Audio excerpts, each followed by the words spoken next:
Hola a todos. In Chapter 4, we tackle an issue that, although it's unique to this chapter, it's something we're going to talk about throughout the semester, in all the chapters, and in a lot of our topic talks as well. Ethics.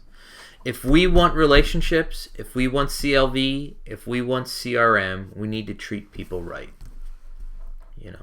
So it's not a surprise that we have a renewed emphasis on ethical practices, because there's always an issue with ethics. There's always stuff as Enron and WorldCom.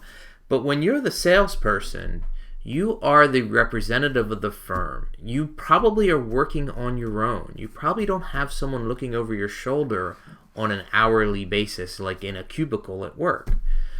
So it's harder to be ethical as a salesperson. It's harder when you're out there by yourself and you're making your own decisions and you're empowered. And are you really walking the line?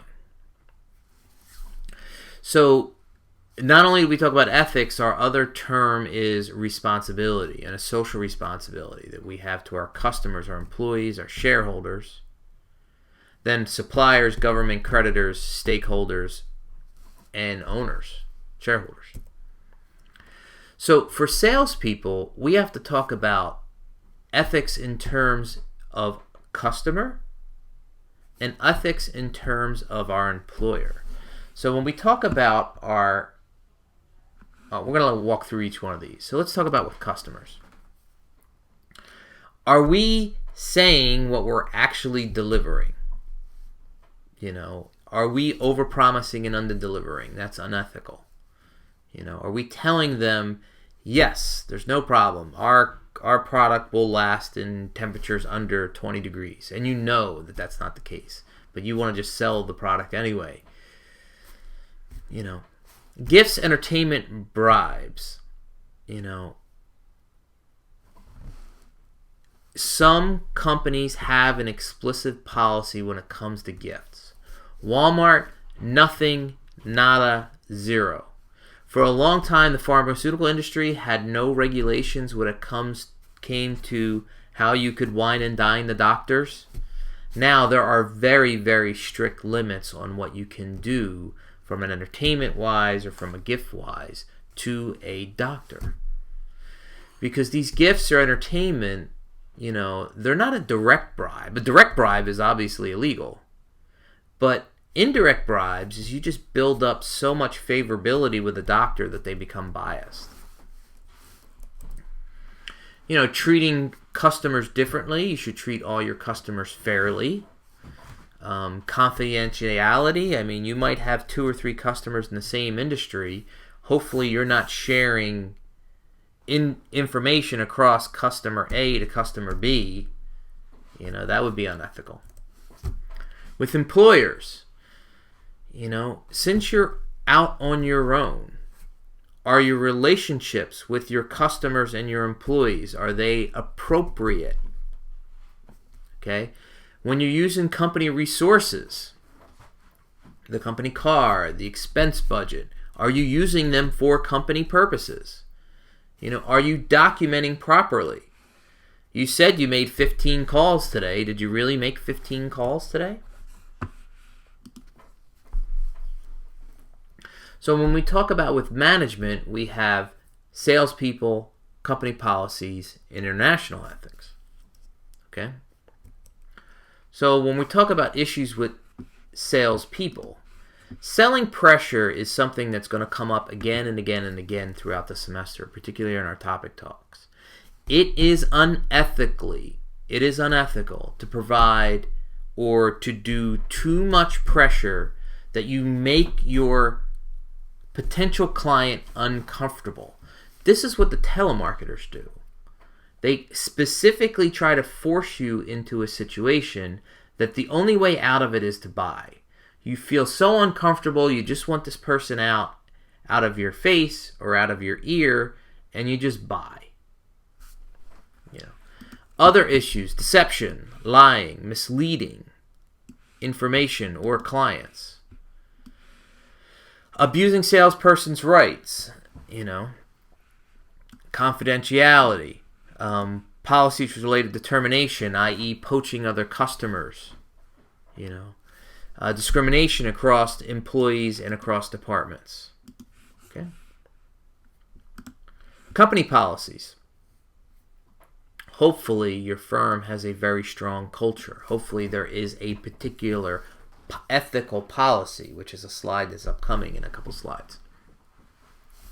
Hopefully that firms do not support, here's the official policy, but just make sure it happens and don't let me know how it happens.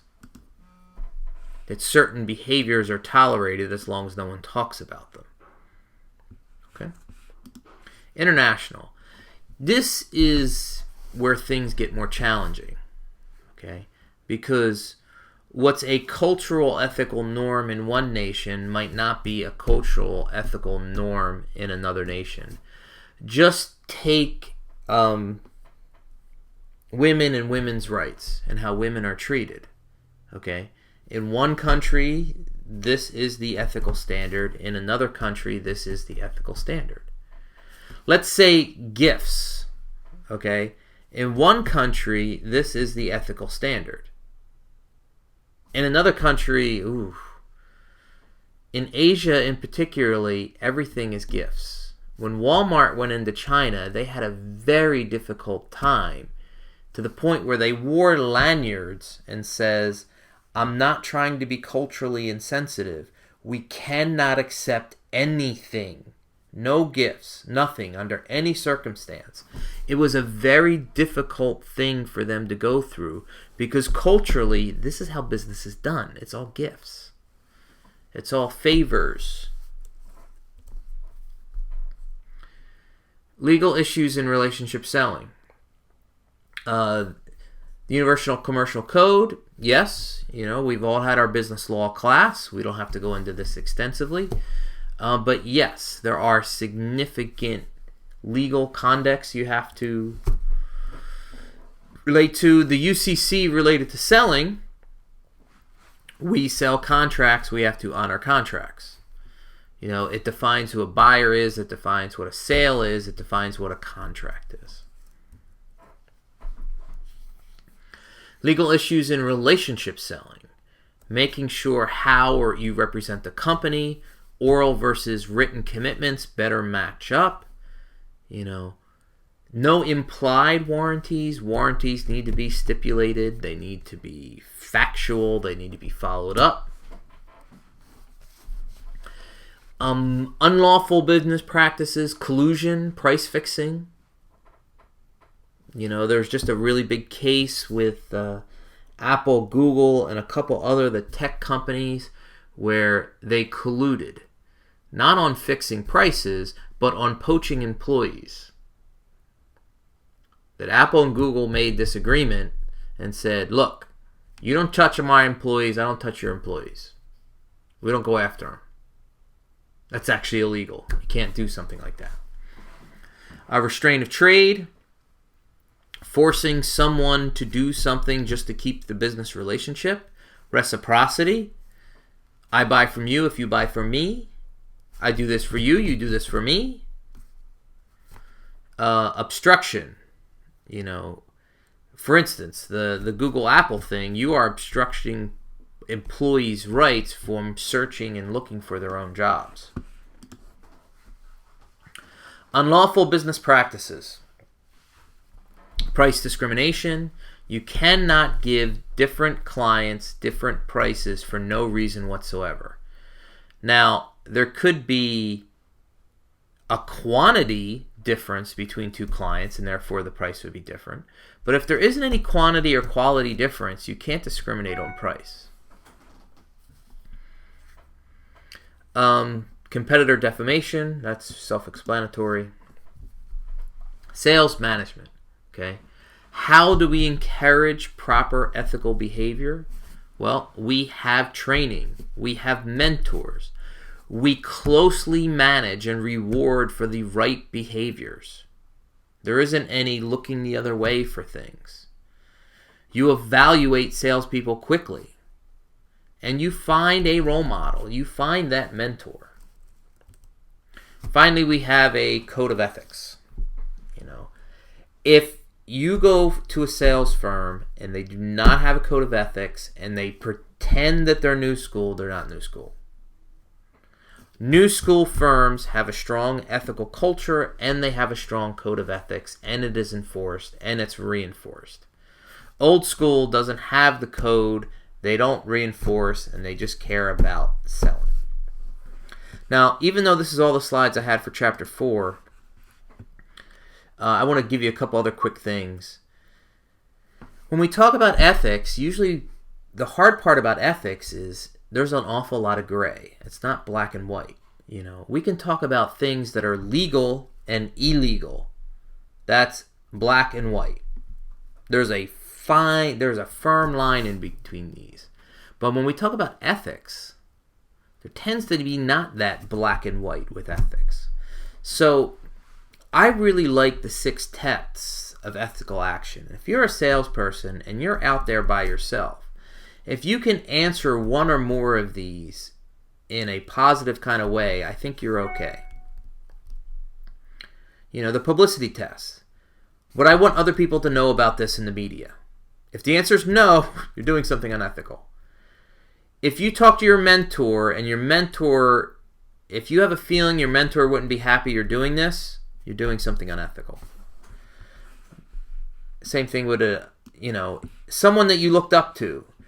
If one of your idols was doing this, would you think about them the same way? Transparency. Do you have a clear explanation for what you're doing?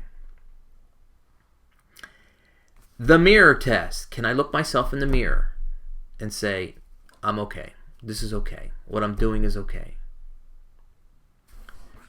Golden rule. Would you like other people to do this back to you? Finally, a quick term, although this is all over the text too. The slide's right here, so I'm going to talk about it real quick. Corporate social responsibility. It's hard to have CSR, corporate social responsibility, without having a firm that's high in ethics. Don't worry about this input and output. But when firms talk about the bottom line, they're only talking about profits and losses and therefore margins and revenue. That's the bottom line. What's under the bottom line? Hopefully it's profit. But some firms only rule their firm with a single bottom line mentality.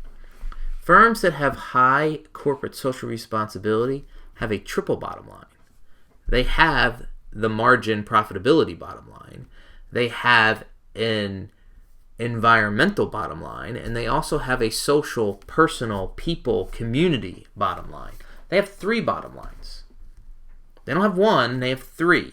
And if you have 3 bottom lines, you tend to think and plan forward differently than if you only had 1 bottom line, such as reducing the amount of packaging.